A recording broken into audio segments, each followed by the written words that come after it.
क्या आप जानते हैं ग्रेट गीजा पिरामिड से जुड़ी ये रोचक बातें? यहाँ जाने इजिप्ट के पिरामिडों का रहस्य।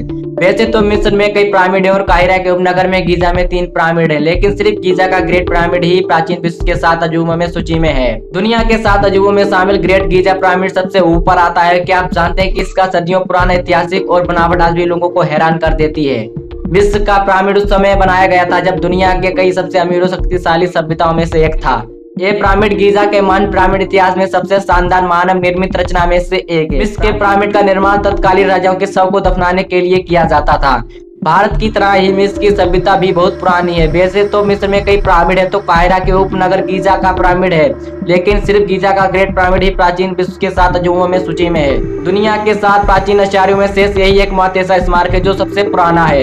राजवंश के युग की शुरुआत में 2950 बीसी में शाही कब्रों की चट्टान में नक्काशी की गई थी और समतल छत वाले आयताकार ढांचे के साथ इन्हें सुरक्षित किया गया था।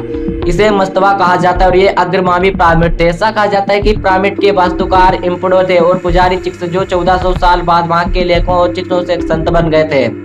गीजा के पिरामिड सबसे पुराने और सबसे बड़े महान पिरामिड के रूप में जाने जाते हैं। प्राचीन दुनिया के प्रसिद्ध 7 चमत्कारों में से एक मात्र जीवित संरचना ये खुफू चेम्स ग्रीक में सेनरू के उत्तराधिकारी के चौथे राजवंश के 8 राजाओं के लिए बनाया गया था। मिस्र के पिरामिड से प्राचीन और आधुनिक मकबरों से लुटेरों के नाकायों और अंतिम संस्कार के लिए सामान को लूट लिया था। उनके ऊपर लगे हुए चिकने सफेद चूना पत्थर को खराब कर दिया था। महान पिरामिड अब अपनी मूल ऊंचाई खुफू तक नहीं पहुंचते। उदाहरण के लिए आज के पिरामिड केवल 451 फीट ही होते हैं। हालांकि आज भी लाखों लोग हर साल उनकी भव्यता और मिस्र के समृद्ध अतीत का स्थायी अक्सर पिरामिड देखते हैं। यहाँ से दूर दूर लोग देखने के लिए भी आते हैं। ये दुनिया के 7 अजूबों में सबसे ऊपर आता है और गीजा का महान पिरामिड सबसे पुराना पिरामिड है। 38 सालों से ये पिरामिड दुनिया की सबसे ऊंची बनावट है जिसे कोई इमारत पीछे नहीं छोड़ सकती है। ग्रेट पिरामिड में पत्थरों का प्रयोग किया गया था और ये उसके अंदर का तापमान हमेशा स्थिर और पृथ्वी के औसत तापमान 20 डिग्री सेल्सियस के बराबर रहता है। पिरामिड में नीम के चारों कोने के पत्थरों में बॉल और सॉकेट बनाए गए हैं ताकि उसमें से होने वाले प्रसार और भूकंप से सुरक्षित रहें। कुछ लोग पिरामिड में स्थित जादुई असर की बात भी करते हैं जो मानव स्वास्थ्य पर शुभ प्रभाव डालता है।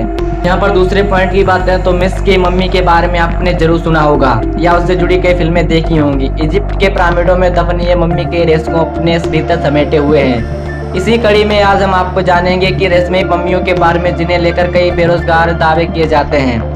मिस्र के फराओ को कौन नहीं जानता है। प्राचीन समय में अपने जीवन का संबंधित तितली के साथ जोड़कर देखते हैं। जिस प्रकार एक तितली जन्म के समय निद्रा के दौरान कोई सुकून नहीं रहती, उसके बाद उठने पर भी तितली बन जाती है।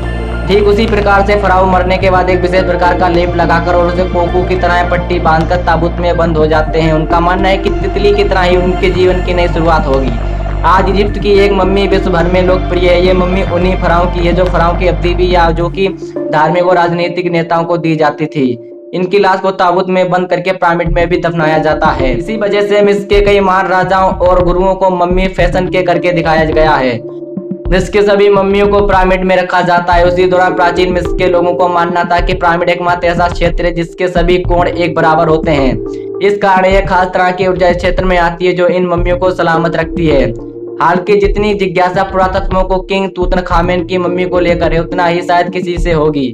रिसर्च में इस बात का पता चला कि किंग तूतनखामेन मात्र 900 वर्ष की उम्र में ही राजा बन गया था और उनकी मृत्यु 19 साल की उम्र में ही हो गई। उनकी गिनती गिने चुने लोग सम्राटों को की जाती है। उन्हें मिस्रवासी देवता भी मानते हैं। तूतनखामेन की मम्मी को साल 1929 में ब्रिटेन पुरातत्व हार्वर्ड कार्टर ने ढूंढा था। जिस किसी ने भी इस मम्मी को छेड़ने की कोशिश की उसकी रहस्यमय ढंग से मौत हो गई। इसी वजह से तूतनखामेन का जब मकबरा ढूंढा गया तो उस दौरान कई भी लोग डरे हुए थे। स्थानीय लोगों की माने तो मिस्र के पिरामिडों के पास रात के समय कोई मम्मियां घूमती हैं और यही नहीं, लोग तो इस बात का भी दावा करते हैं कि उन्हें रात के समय किंग खातून की आत्माओं को भटकते देखा है। हालांकि उनकी इन बातों में कई सच्चाई या कहीं नहीं जानता है। मिस्र की मम्मी से जुड़े कुछ कई रहस्य हैं जो अब तक सुलझाया नहीं जा सकता है।